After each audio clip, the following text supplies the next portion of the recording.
here. I'm glad to have Don sitting next to me. We told you last week we were going to have a Q&A session. We've been in this series called Heaven, Hell, and Here, talking about different subjects that are difficult to our understanding when you take all that is said about them in media and, the lack sometimes of study, just during sermon series. So we invited Don to come help us, and I'm excited because I get to ask the question and he gets to answer them. Okay, so here's what we did. So we gave you a chance last week to ask the questions via Slido.com, and we kind of put together the questions and I looked at them, and we assorted them by categories so that it would be a little more comprehensive.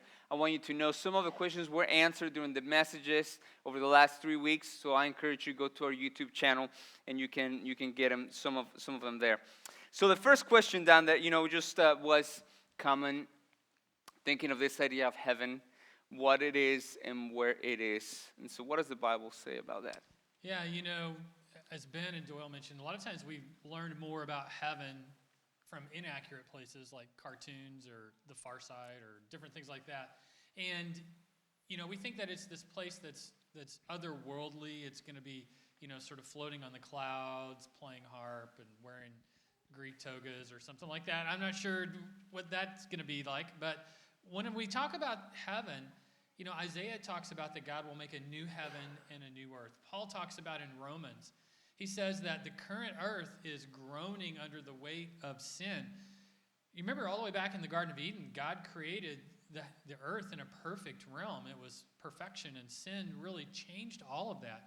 And the earth itself is under the curse of sin. It doesn't function like God designed it to. And so the Bible talks about that, and you're going to read this passage later on from 2 Peter, about the idea that God will destroy the earth again with fire, but he's going to create a new heaven and a new earth. And I love the idea that it says that God will dwell with us. And so the idea of where is heaven at, simply heaven as we will experience it in eternity, doesn't exist yet, because God's going to create a new heaven and a new earth for us when he returns. And so that's going to be part of what we have to look forward to. So where is it? It'll be a new heaven, a new earth, and it will be in many ways like this earth, but it'll be way better, hopefully. It is interesting to think about that. And along with that, then we think about, we know that it's not here yet, but when it's here, what is the biblical, maybe just basis to know what it will look like? What will heaven look like? That was another of the questions. Yeah, and that's a good one too. I think there's two characteristics of the new heaven and the new earth that we should look forward to. One is that it will be perfect in the sense that everything about our current earth and our current place where we live on this planet is broken. Everything is broken about it. Everything from the weather to natural disasters to mosquitoes. I mean, there's just a whole lot that's wrong with it, that's broken because of sin in our world. But the new heavens and the new earth will be perfect, and I think that is going to be fantastic. It will be a perfect place that is perfectly designed for a perfect existence. And what we see now, we see sort of unclearly. I was reminded of that driving up here this morning in the middle of a rainstorm. You sort of look out the windshield and, it's dirty and there's water and you can't really see out there clearly exact what it is. So the new heavens and the new earth will be, in many ways, this earth, but the perfect version of what God has created for us now. So that's the first thing we have to look forward to. It'll be perfect. But a second is that it will be beautiful and amazing beyond our wildest dreams and imaginations. It is, Jesus said that he went to prepare a place for us, and he's been working on it since he went back, I guess. So, over 2,000 or 3,000 years, however long it is till he returns. Imagine how great that will be compared to this earth, which he spent 6 days doing. So it will be amazing and beautiful, and it's just interesting to think about that the things that we look at as the most valuable in our existence here will be as nothing in heaven. And what that means is that as we look at earth now, I think back to Revelation chapter 21 and 22, where he talks about, one of the things we say many times is that the streets are made of gold, and he says that, it's gold and jewel crusted and all these sorts of things. And the idea is not that the streets will be valuable because they're paved with gold. It is that the thing in this world that we think is the most valuable, probably the most precious metal is gold, that it will be so common and it will be so worthless in heaven that you pave the streets with it. I mean, you think about what we walk on today. You don't walk on anything that's valuable. You walk on dirt or gravel or pavement, and you just go, oh, it's just nothing. So the greatest thing in this world will be the least valuable thing in heaven. That's good. Now, so we know this will be a perfect place. But one of the things that we, just to give you an example, right? I'm 36. I played soccer on Friday, and Saturday morning I was sore. And I hear it doesn't get any better, does it? And so one of the things that you always think about is our bodies. We'll get new bodies. But what does the Bible say about will our bodies be like in heaven? Yeah, again, I think we've learned a little too much from places other than the Bible about this. Whether that be movies or books or cartoons or whatever that is, a lot of times we think our bodies are going to be like, a Christmas Carol with Ebenezer Scrooge, and you're just this sort of ethereal ghost that floats around or something like that. When Jesus came back from the resurrection in his resurrected body, he had a real body. He ate with them. He had a functioning, real fleshly body, but it was a resurrected body. So it wasn't bound by the laws of physics. He appeared inside of rooms. He walked on water. He did other things. And I don't know if we'll have those exact same traits, but we know our bodies will be a perfect body that is built to exist in a perfect environment and function perfectly. And, again, you mentioned our bodies don't function perfectly, right? Anyone want to attest to that? The longer we're on the earth, the less functional our bodies become. And we look forward to that, to say we'll have those perfect bodies as God fully designed us to do. That's interesting to think about, that as humans, we have never experienced life as God designed it to be. Adam and Eve were the only ones who experienced what being a human was in a perfect environment before they sinned. And so we don't know exactly what it'll be like, but we know we can look forward to it. Now, there's a lot of questions that come with that, like, what age will I be in heaven? Will I, look like a supermodel, or will I look like, The Rock, or I don't know, whatever those things are. And the Bible just doesn't really talk a lot about that. I think we will know one another. We will retain our personalities. We'll retain our individuality. We won't just be like faceless aliens or something like that. But exactly how that works, we're not sure. We'll be able to recognize one another. I don't know if we'll have name tags or, I don't know what that is, but we will. We'll just know instinctively who that is. I think it's going to be something so far beyond what we can imagine. It'll be fantastic. All right. A side personal question. Superpowers, yes or no? Yeah, I don't know. That's a good one. Jesus seemed to not be limited by the laws of physics. I don't know what that will mean for us, but it'll be pretty cool if that happens. But even if it doesn't, I think it'll be great. All right. Okay, so we have perfect place. We have a perfect body. And then let's think a little bit about purpose. What are we going to do in heaven? Like you were saying, a lot of us have this idea maybe of we're going to be floating in this sky on clouds and, just kind of chilling, playing the harp or some instrument, right, of some sort, worshiping God. And to some of us, it may just not sound that appealing to spend eternity. When you think about eternity like that, but what does the Bible talk about? What will we be doing in heaven? I think there's three primary things the Bible talks about that we will do. First one is, now don't groan when you hear this because I don't think it's going to sound real fun, but we're going to work. Now, right, I heard that. Now, we generally don't have a high view of work, right? I mean, we may kind of enjoy our jobs, but we generally look at work as a means to an end. But think about this. When God created Adam and put him in the garden originally, he put him there to work it, to tend it, to farm it in that sense. And so part of what we'll do is we'll serve God with the talents and the abilities that he gave us. Revelation talks about that we will serve God. But think about serving in the sense of that all the things that frustrate us about work now will not exist in heaven.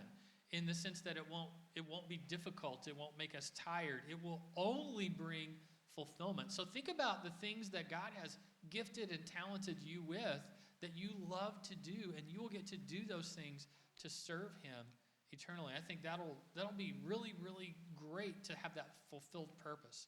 A second thing that the Bible says we'll do is we will worship. And now, if you have the idea that worship is sort of a drag and boring, then you may think you've already eternally been in a worship service, right? I've been in some of those worship services that I thought would never end. But, we look at that and we think the difference is going to be, while we worship imperfectly here, and worship services can be great, and they are great, but the difference is going to be we're going to be worshiping God when he is physically present with us. Revelation 4 and 5 are some of my favorite chapters in the Bible. And it talks about and describes worshiping God while he is in our midst. It's one thing to worship him in spirit as we do now, and I believe God is with us in spirit. But it's going to be a whole other thing when God is actually there in our midst and we get to worship him. It will be amazing. Another facet of that I think is great is that God has created over the course of human history and currently in humanity such diversity. He's created people of all different colors and ethnicities and experiences. And one of the great things that we'll be able to do, I hope, is that we will be able to experience worship in so many different ways than we currently do right now. In the sense of, maybe we'll have African worship one day. I don't know. Maybe we'll have 12th century Gregorian chants one day, or hard rock metal the next day, or salsa music maybe, right? There we go. You Amen. like that. Mariachi worship. There you Maybe go. we'll do that too. I'm down. And I think that will be great that we will celebrate the diversity that God has created within us, and I think that will be great. I think quickly the third thing I think we'll do in heaven is the Bible describes heaven as a place where we will experience celebration. That they talk about, when a sinner comes back home, repents, that there's a celebration in heaven. And I think that will be fantastic. It will be an eternal celebratory atmosphere too. It'll be a party like we've never experienced it before. It'll be great. That's good. Another fun fact we talked about last week, I think. No more sermons in heaven, right? Yeah, maybe preachers will have to Maybe get a no different preachers. job. Okay. Well, we have to be preaching about Jesus when he's right there. You can say amen if you want. Amen to that one. All right, we'll have to figure out what to do then at that point. Okay, one of the last ones maybe. We think about a perfect place, perfect bodies, with purpose. Now, what are our relationships going to be like in heaven? When we think, I know some of us would love to be the only ones in heaven, but the Bible doesn't say that, right? The Bible says we're going to be with many other followers of Jesus. But what will those relationships be like? Yeah, I think first and foremost, our primary relationship is going to be with God. Now, on earth, our primary relationships are with humans, right? Other people. And certainly we have that spiritual relationship with the Lord. But our primary relationship will be with God. And so as we look at that, that'll be something that we've never experienced before. We will relate personally and primarily to him. Now, the other question we have is, okay, so if we retain our identity, are we in some way, shape, or form going to retain our relationships in heaven? Will we still be related to one another? Will we still, be father, son, or, husband and wife and things like that? I think the Bible talks about that we will be a family. Primarily, the way that we relate to one another will be as that family. Now, for some of you who maybe don't look at your family and think that's like an experience you want to replicate for eternity, you kind of go, oh, man. But think about this. It'll be the perfect family, right? Without the drama, perhaps, and without all the conflict and all the things that maybe have made you not like your family. But it will be that perfect family. We are all sons and daughters of the King. Now, one of the other things that Jesus talks about, he made this statement in Matthew chapter 20 that kind of makes people pause and worry. And where Jesus said, he's talking to the Sadducees, and they present this question. They're trying to trick him about, here's a guy who's, this lady's been married 7 times. In the resurrection, whose husband will she be? And Jesus says, well, you guys don't know anything. You don't know that there's no marrying or giving in marriage in eternity. And so for some people, how does that work? Because we look at our marriage as our closest, most intimate human relationship that we have. And for some people, unfortunately, they probably think, thank God, I'm not going to be married to that person forever, right? Hopefully that's not the kind of marriage that people have experienced. But other people look at that and say, well, man, that will be disappointing to not have that intimate relationship with this person that has been so fantastic over these years. And again, I would say this, is that we don't know exactly how that works, but we do know that the things that we think are at the pinnacle of our human experience here on earth, and God gave marriage as the pinnacle of the human experience here, the human relationship. As great as that can be, remember we talked about the idea of gold being just so ordinary there, that whatever that experience in heaven will be, I don't think that we're going to look back on anything that happened in this earth and say, I wish I could go backwards. I wish I could go back to that. We don't know what that relationship will be. We don't know how we will relate to one another exactly, except to know that we do anticipate it will be so far beyond what we can even possibly experience right now that we will never look backwards and say, oh, I long for the days when, then we lived on earth. I think we will always be so thankful and excited for where we are then. That's good stuff, man. Let's give him a hand. Thank you, Don, for being with us. And again, if you have any questions, just maybe go to Mr. Don after service and say, hey, how about this one? And I'm sure he'll be glad to talk to you for a minute.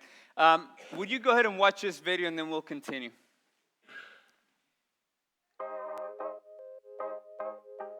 If people really believe that heaven and hell were real places, how do you think that would change the way that they live on earth? They live it with more purpose, I think. Like, a lot of people would really change how they saw the world, and how they saw what they were doing would, impact them in the future. I think we'd all be a lot nicer to each other. That would change how I look at people, how I look at my neighbors, how I look at my family. I think there'd be a little bit more desire to share who Jesus is, and that kind of igniting of your faith of we really need to share the truth with people, because heaven is a real place, but also so is hell. No, it'd make you pause in everything. It'd make you think deeper about, what is this decision going to affect beyond the here and now? Because it's easy to justify something if there's no immediate consequence, but when you think of something long-term like that, you have to sit and think, okay, how is this actually going to affect me?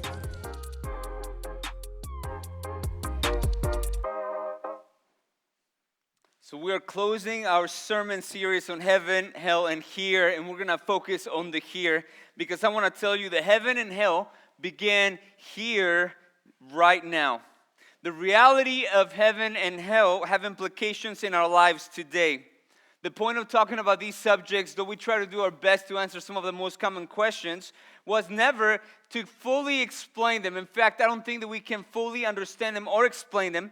But the purpose of talking about them is to learn to live in the light of them, to learn to live with an eternity mind that focuses not only in the here and now, but that can live in the light of eternity.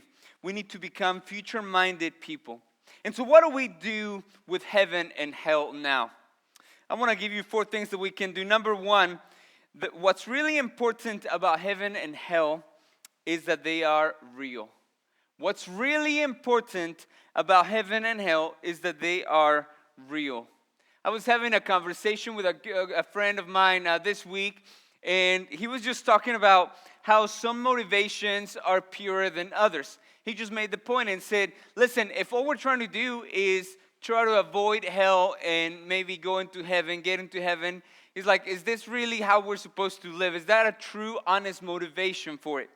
And that is a good question, and we were just talking, and, I gave him this illustration, and I was just saying, listen, right now, to all of us, we understand this. It's tax season, right?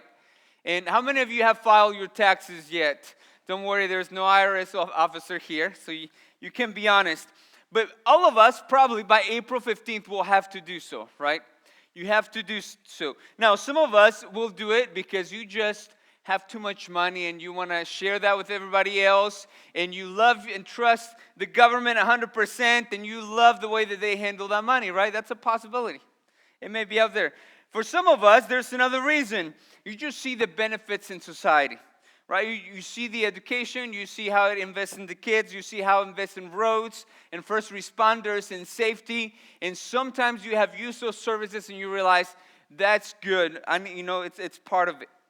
Now, some of us pay our taxes because even though we don't agree with how everything is spent, we know that that's our duty as citizens, right? You just know it's part of being in a society that helps each other, and that's just part of it. Now, some of us may pay our taxes because even though we understand there is a place where you don't have to pay taxes in the United States, a 6x9 cell just doesn't seem like the place to spend your life after April 15th comes around, right? Now, let me ask you this. Which one of these motivations is correct, is the right one? The reality is that probably not a single one will fit all of us or any of us, but all of them together and collectively are a good reason for you to pay your taxes. And I'm going to tell you, my friends, I don't care which one of them you pick as a motivation. I hope that you will pay your taxes so that we will have you and see you here longer. And I'm going to tell you even further, I hope that no matter what the motivation it is, that you get to know Jesus Christ as Lord and Savior, because I do want to see you in heaven, and I do want you to have eternal life. Heaven and hell are real, and if so, then there are implications. Now, that's a statement that I want to clarify.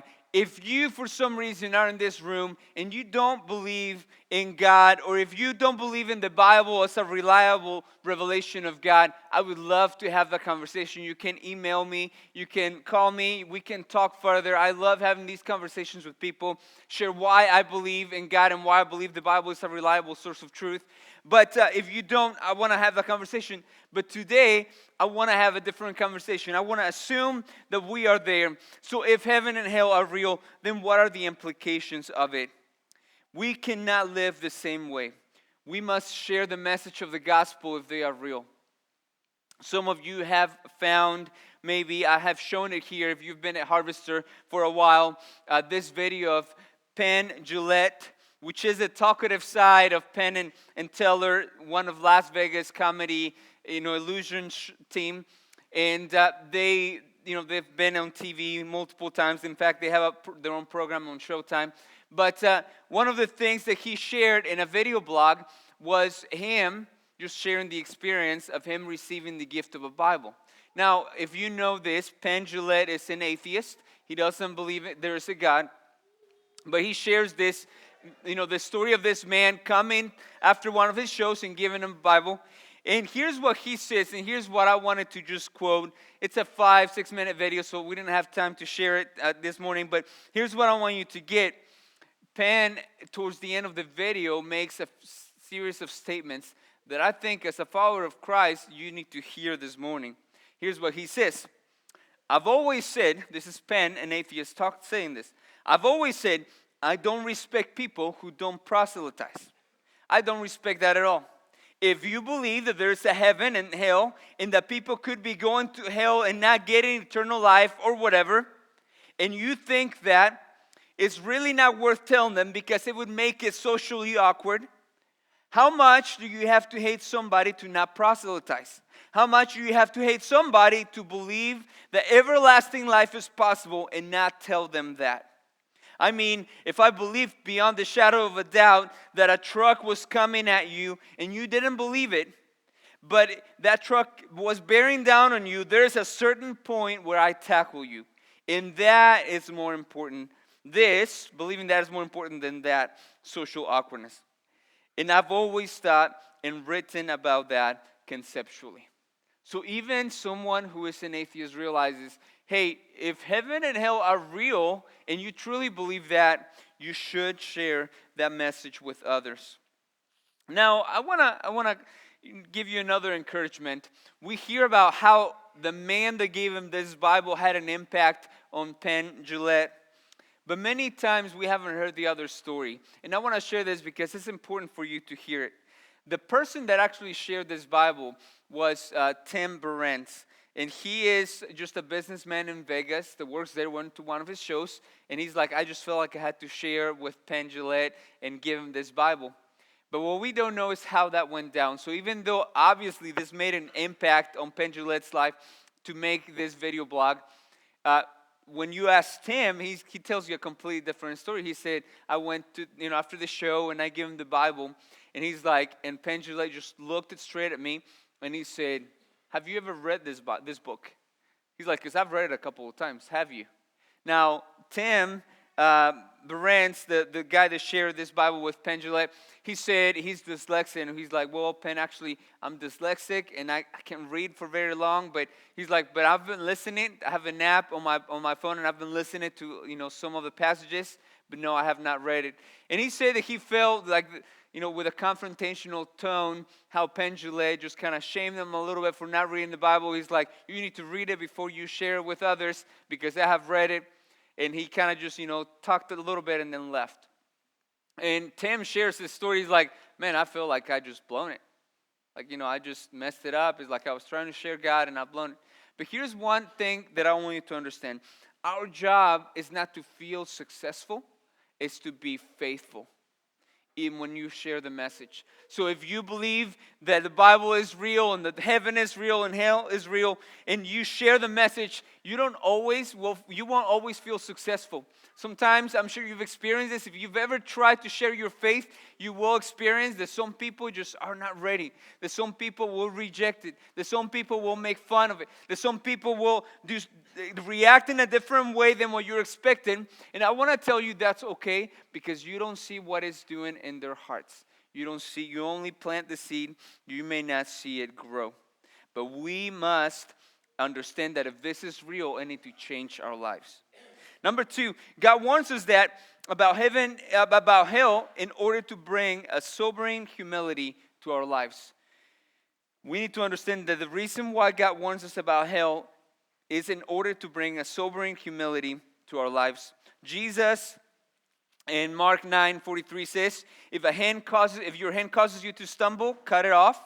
It is better for you to enter life maimed than with 2 hands go into hell, where the fire never goes out. And then he uses the same illustration about your foot. If your foot causes you to stumble, cut it off. If your eye causes you to stumble, pluck it out. Basically, Jesus saying, you need to make sure that you do whatever it takes to stay out of this place that we call hell. Now, why did Jesus preach about hell? Why would he do that? I wonder why we don't preach about it more, and I'll tell you why as a preacher, as a pastor. For me, it's not about making the gospel more palatable to people, like some people say. For me, it's all about maybe we're afraid of giving the wrong impression of God. But I tell you what, if Jesus spoke about it, we must as well. We need to warn people out of love. We need to warn people that there is a place. We need to let them know the seriousness of sin. We need to stop saying, it's okay, we're all good people, and realizing we're not good people, and we are all in danger. And let this, do what it needs to do. And I tell you what, for us, church, we can't just say, if you've given your life to Jesus, it is still good for us to hear about the message about hell, because sometimes we can become arrogant in our own deeds. There's this story that Jesus tells in Luke 18, and it talks about just some people that were overly confident in their own righteousness and looked down on everybody else. Said, we're good, everybody else is not. And he tells this parable. He says, there is this man who went up to the temple to pray, a Pharisee, and he starts praying things like, I'm so glad I'm not like that person. I'm so glad I'm not like that other person who is a thief, or that evildoer, or that adulterer. Thank you, God, that I'm not like a tax collector. I fast twice a day, and I give 1/10 of everything that I have. And then Jesus says, there's this other guy, a tax collector, someone who everybody consider a sinner. And he couldn't even look up to heaven. And he simply beat his chest and said, God, forgive me, a sinner. And then Jesus turns around and tells people, you know who went more justified, who went home more justified? He says, the tax collector. Because those who exalt themselves will be humbled, and those who humble themselves will be exalted. And I'm going to tell you, if you listen to the teachings of Jesus and you're not humbled, if you listen to the message of hell and you're not humbled, you are not where, your heart is not where it needs to be. God warns us about hell to bring a sobering humility to us, to our lives, that we will always seek Him. Number 3, God tells us about heaven in order to bring hope to our lives. God tells us about heaven in order to bring hope to our lives. There is power in anticipation. My family didn't get to come up here, for Julie's and I wedding or the birth of our first child. So it was 15 months, Caleb was 15 months old when we finally got to go back to Mexico City and see my family. And I'll tell you why. That was the first time that I was bringing my family, and I was so excited for my mom and my dad and my sister to get to meet them, meet my wife and my son. And I remember the day before, we just didn't know that they were changing the law at the time, and you had to have a passport now to fly and to exit the United States and enter it again. And Caleb's passport didn't show up. And it's like, we're 24 hours from flying, and I'm calling the airline. Is there any way that we can let him go with just the birth certificate? And they're like, no, you can't, I'm sorry. So we made that choice to say, we're going to drive it. We're going to drive 36 hours to Mexico City. It was horrible, by the way. I don't recommend it. We've done it again multiple times because it's just the cheapest way to do it for our family. But the power of anticipation will make you do whatever it takes to get to your goal, to your destination. And the Bible tells us about heaven because it's an encouragement to say, we know life is hard in this broken world, but you need to make sure that you do whatever it takes to achieve eternity with the Lord, with God. In fact, listen to the words of 2 Peter 3:10. But the day of the Lord will come like a thief. The heavens will disappear with a roar. The elements will be destroyed by fire, and the earth and everything done in it will be laid bare. Since everything will be destroyed in this way, what kind of people are you to be? You ought to live holy and godly lives as you look forward to the day of God and speed its coming. That day will bring about the destruction of the heavens by fire, and the elements will melt in the heat. But in keeping with His promise, we are looking forward to a new heaven and a new earth where righteousness dwells. So then, dear friends, since you are looking forward to this, make every effort to be found spotless, blameless, and at peace with Him. God tells us about heaven in order to bring this anticipation, this hope that leads to holiness. We need to do whatever it takes. We need to become separate from this world and let God know you are our Lord, and we're going to do whatever it takes, to please you. So God tells us about heaven because of this reason, because of hope. And here's the last thing I want to leave with you today. We can begin to live the future now. And here's my invitation for you. Get a taste of heaven this week. Get a taste of heaven this week. And you may ask, how can we get a taste of heaven this week? What's going to be different? Number one, the biggest difference between heaven and earth is that we will be in the presence of God. And guess what blessing you get to know about today? That you don't have to wait to be in God's presence. Now, it may be we may not experience His full presence, but you actually can experience God's presence in your life today. But what you need to recognize is you need to say, God, if you don't have His presence in your life, if you don't have a relationship with Jesus today, you need to say, God, I need you in my life. I've been living my way for so long. I want to experience a little bit of heaven by having you within my life. And there are some things that you can do by living relationally with them. See, when you pray, don't pray just simply as a transaction to say, what can I get from you, God? He's not a genie that is just waiting there, but just pray to seek Him. When you read Scripture, if you haven't read Scripture, you're not going to recognize God's voice, by the way. So you need to make sure that you get in God's Word every week. But when you read Scripture, you don't do it just as a checklist that will make you a better Christian. You read God's Word to seek God, to seek His will for your life, to let Him speak to you. And you decide to worship consistently. Make sure that you are singing His praises. I don't know if you ever do, but it's okay to get in the car, turn on the radio, Joy FM or whatever Christian music maybe, or whatever it is that can help you praise God and remain in His presence. Love, remember, is not our duty, it's our destiny. So you can start experiencing a taste of heaven this week by simply loving those around you, by making sure that you show them the fruit of the Spirit, that joy, peace, gentleness, kindness, love, show it to others. Because today you can start experiencing heaven. There is the story of Mel Fisher, who was a treasure hunter. He died in 1998.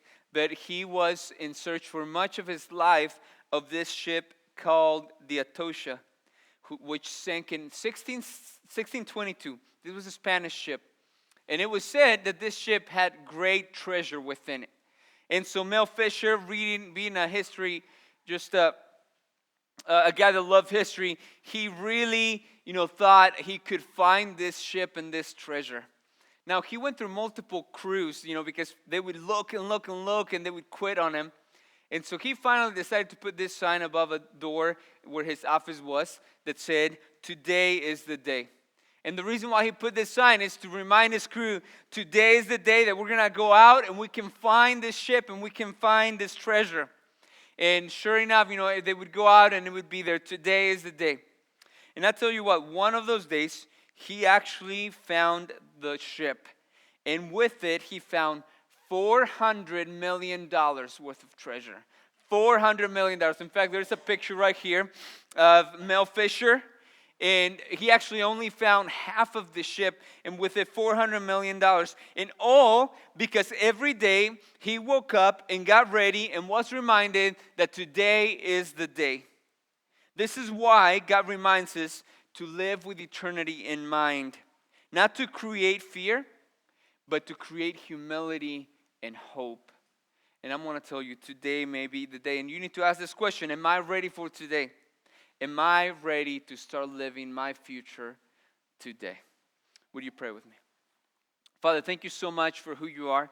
Thank you for your son, Jesus. It is only because of him that we have hope of eternal life. It is only because of Jesus that we get to avoid the eternal consequences of hell. And Lord, it is only because of